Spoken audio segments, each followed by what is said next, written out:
Hello, everyone. It is the end of day two of rehearsals. Rotterdam 2021 is fully in swing, and I am so here for it.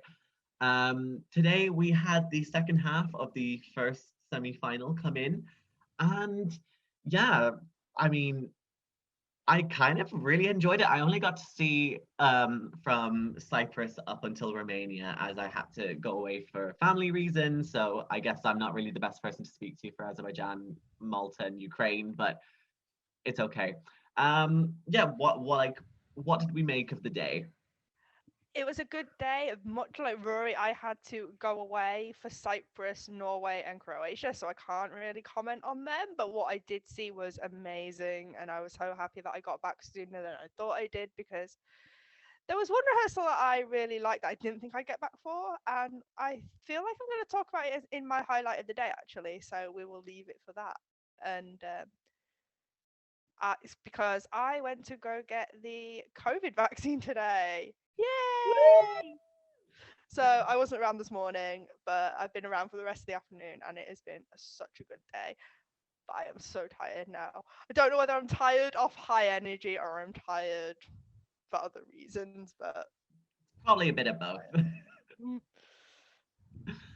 I've been around pretty much all day. Haven't seen everything because I've been flitting between rehearsals and press conferences, but what a great day it's been. I think the momentum from yesterday has absolutely continued. We saw some staging that was very, very interesting today. Had a couple of reliefs from acts that I was a little bit concerned about. Again, something I will talk about later. But it's just been such a great day. I have had a wonderful time, and the rehearsals have been great. The press conferences have been so interesting and so revealing, and I just still feel so honored to be doing this. Yeah, I think it's just crazy to think that, we're 2 days in and already like stuff like this is already happening. We're literally in the middle of it all. It's so weird.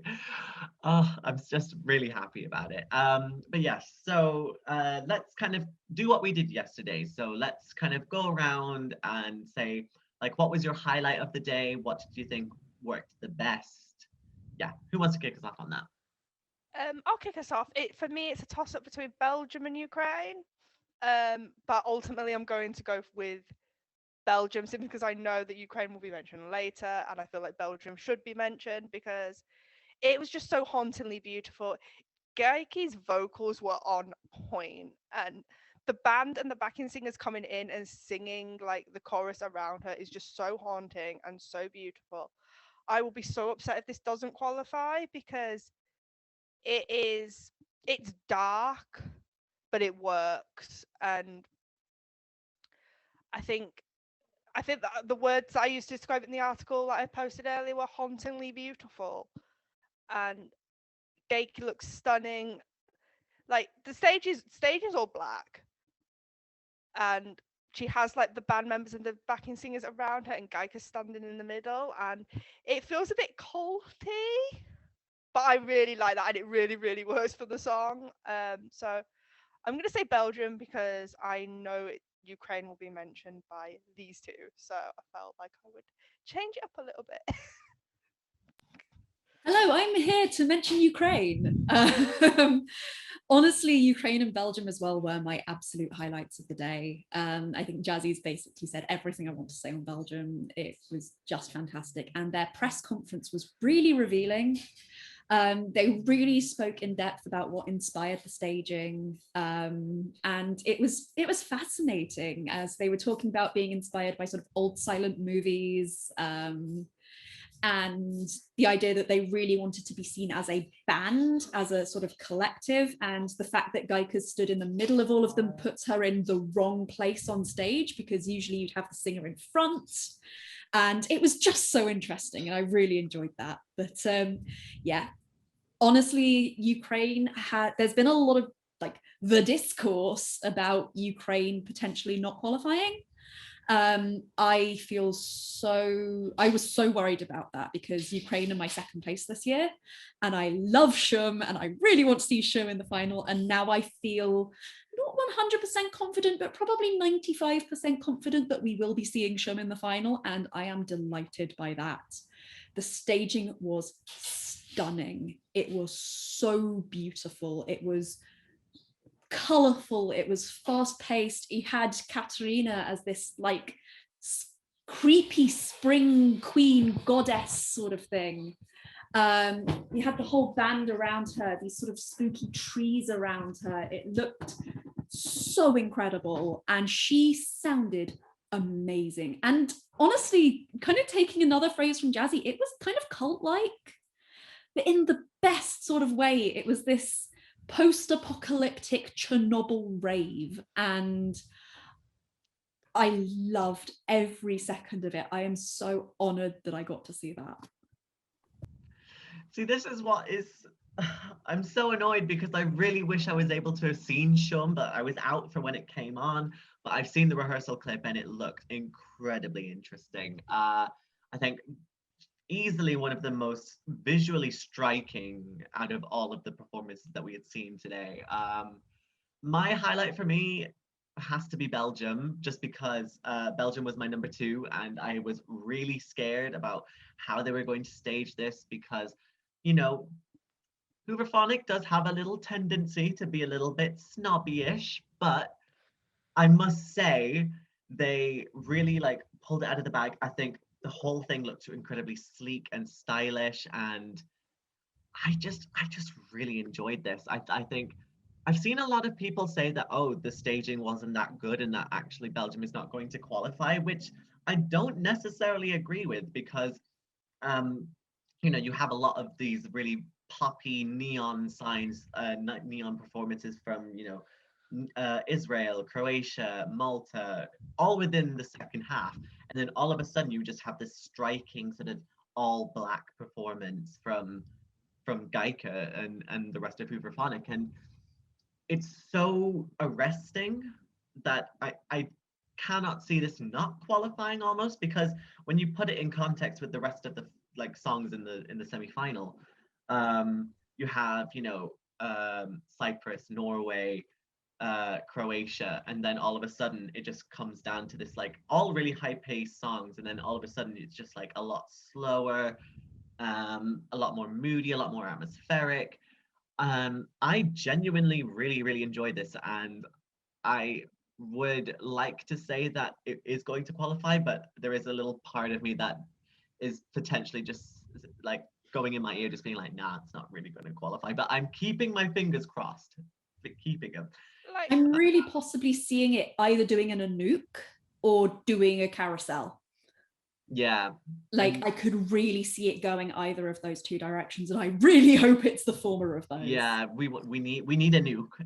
No one else. like I think all 3 of us on this site agree that we want Belgium in the final. Yeah. It's just whether fans at home and the juries agree with us and think that, yeah, this performance is good, and it does stand out among like a lot of the female up-tempo songs in the second half, and definitely in the second half anyway. So Yeah.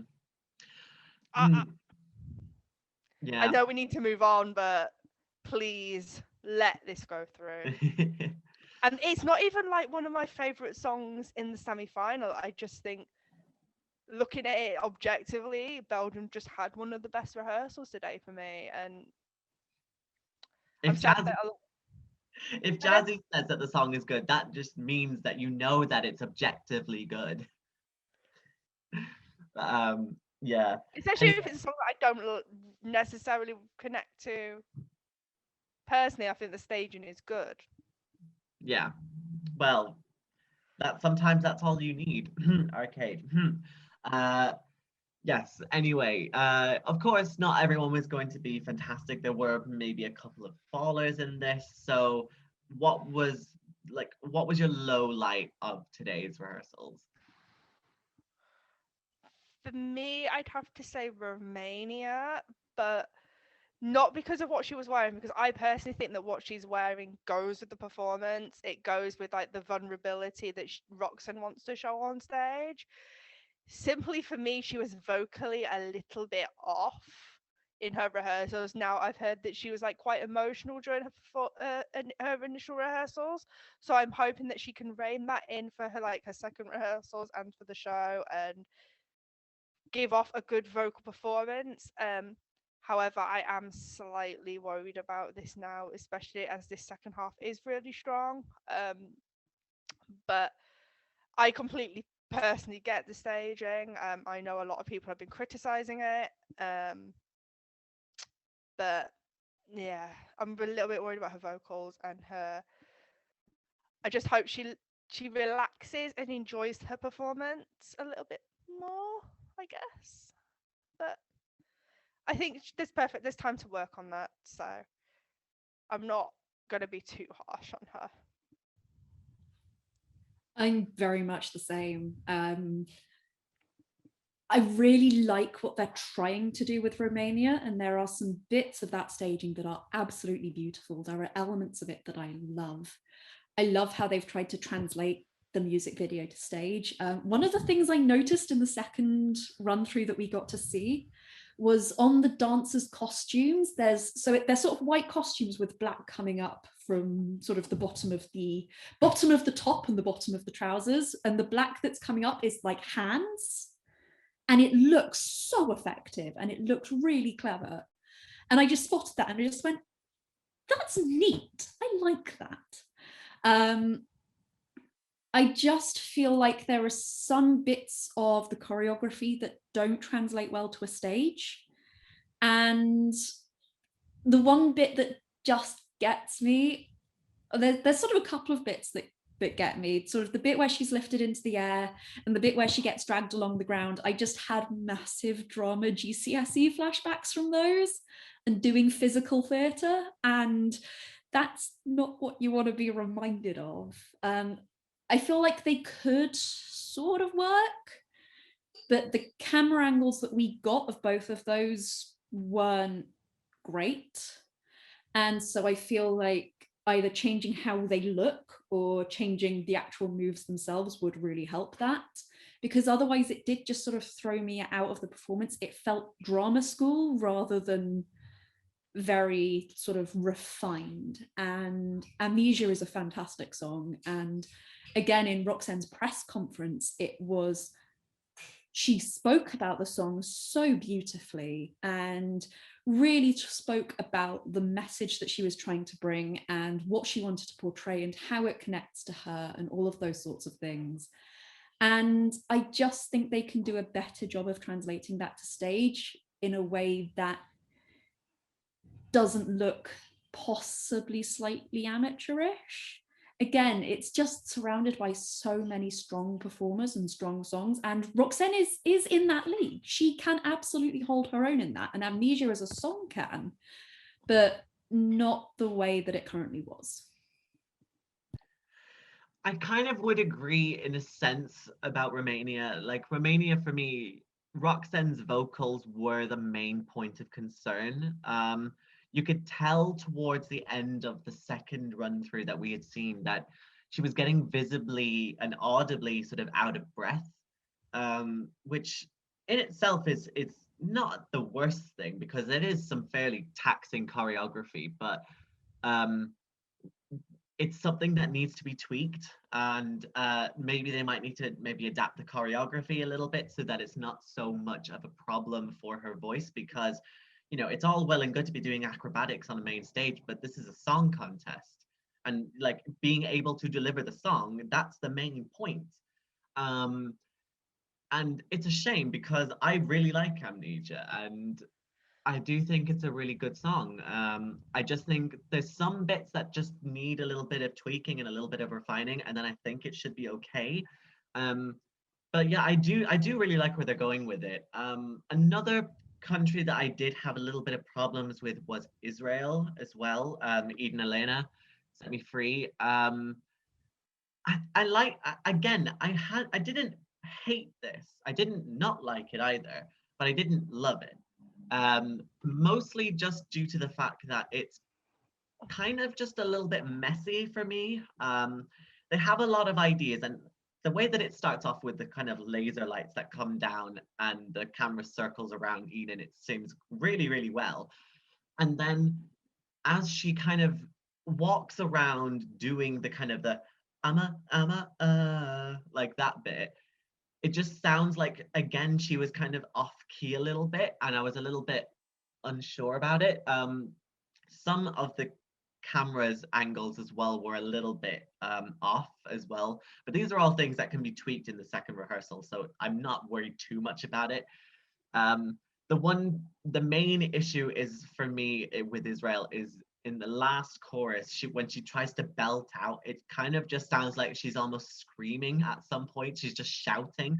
And given the fact that, you know, she's meant to be driving in this power before she does the whistle notes, which she can do, which is fantastic to see, because it means that we're not going to be having any live issues or like live breaks or anything. Manel Navarro is shaking. We do not speak about him in this context here. No, I like it, what they want to do. I think it just needs a little bit more practice on the stage and a little bit more refining, and then I think it should be fine. But yeah, they were my low points, kind of. Yeah. What else was like your kind of like top moment for the day as well? I want to know everything. I think for me, it was Tix's press conference. I think he came across so like honest, but he was also quite a fun, like there was moments where he's quite fun loving, and then there was moments where he got quite raw and quite emotional and quite honest with the presenter, and I really, really liked that. Yeah, on social media where he was like there was moments like before he went on stage where he was singing along to El Diablo, and then I think during his final rehearsal he hummed TikTok, and then later you saw in the press center he was singing Mata Hari. So I think he's just so supportive of the other artists, and you can tell he's loving his Eurovision experience, and he's got like a lot of reasons to be there, and he wants to overcome like the bullying that he suffered at school, and I just really like him, and I think him in general was just my highlight of the day. Yeah, I can back that. Just for the sheer purposes of not taking the same highlight of the day as Jazzy,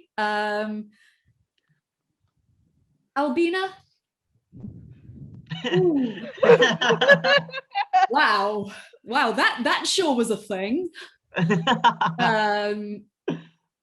Yeah, just Albina existing and being in this planet and the same planet as me, and she answered your question. She did also answer my question. Oh my God. So in the press conference, she was coming across as this massive Eurovision nerd, and it was wonderful. So I asked her what her favorite songs were. And so she said Euphoria, fair enough. And then at the end, the press conference host was like, can you sing a bit for us? And she was like, I don't want to sing TikTok, I'm going to sing Euphoria. And she sang the chorus of Euphoria. And wow, her vocals are amazing. And yeah, that was definitely a good moment of today. It was amazing, and she sounded fantastic as well, which was amazing. My personal highlight, I guess, is something that many people might not have been privy to unless you were in the online press center. Basically, while we were waiting for, I think it might have been Israel, possibly. While we were waiting for Israel's first kind of broadcast run through, we were there was talk about someone faking having accreditation.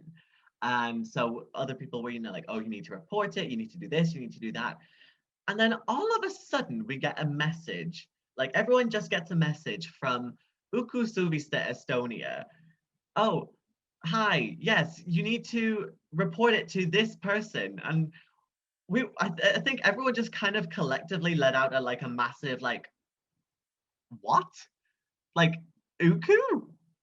What? Like, it was a really strange moment. And I think it kind of opened up the ideas like, do other artists watch the rehearsals, and is that allowed? Is it like, what is the situation? I have no idea. But it was a really interesting thing. I'm just really happy about it. But yeah. Anyway, looking ahead to tomorrow, who are you most looking forward to? Wait, give me a second. Let me just pause the recording for a second because my housemates are just about to come in and I need to close the door. Right, go on. I think for me, I'm most looking forward to Stenit just to see what she brings to the stage, because I feel like Adrenalina has been so hyped up.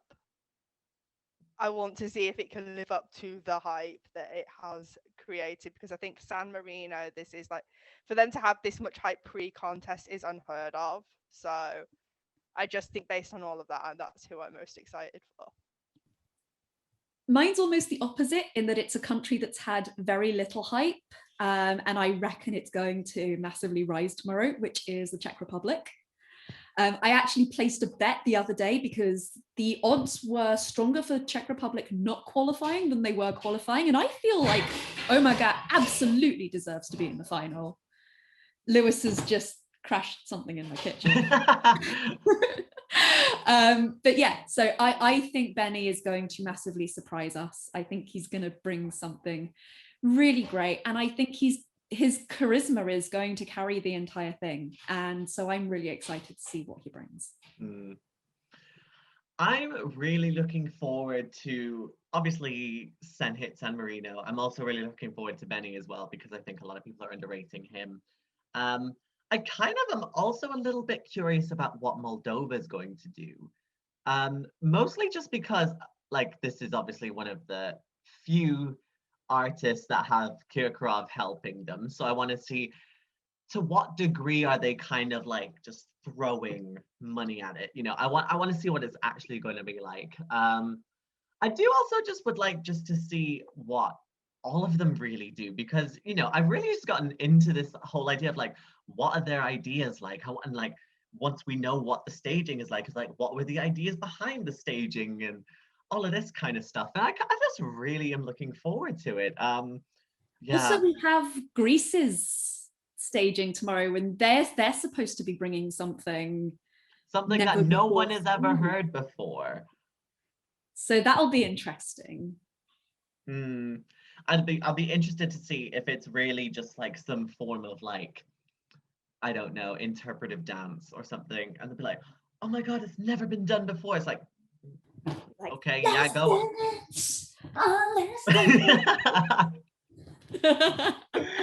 Oh my god, it's gonna be a shit show, but I'm gonna love it. But no, it's gonna be really, really interesting. And of course, as well, I believe Daddy is performing tomorrow as well. So yet again, who knows how that's going to play out. So I'm really looking forward to seeing. Second half is a lot more unpredictable, but that's a good idea. It's a good way of working around things. So I'm looking forward to seeing how it's gonna go. But yeah, so that kind of takes us to the end of this video, this kind of recap of day 2. It's been an absolute joy to be, you know, speaking with Jazzy and Rosie and me, obviously.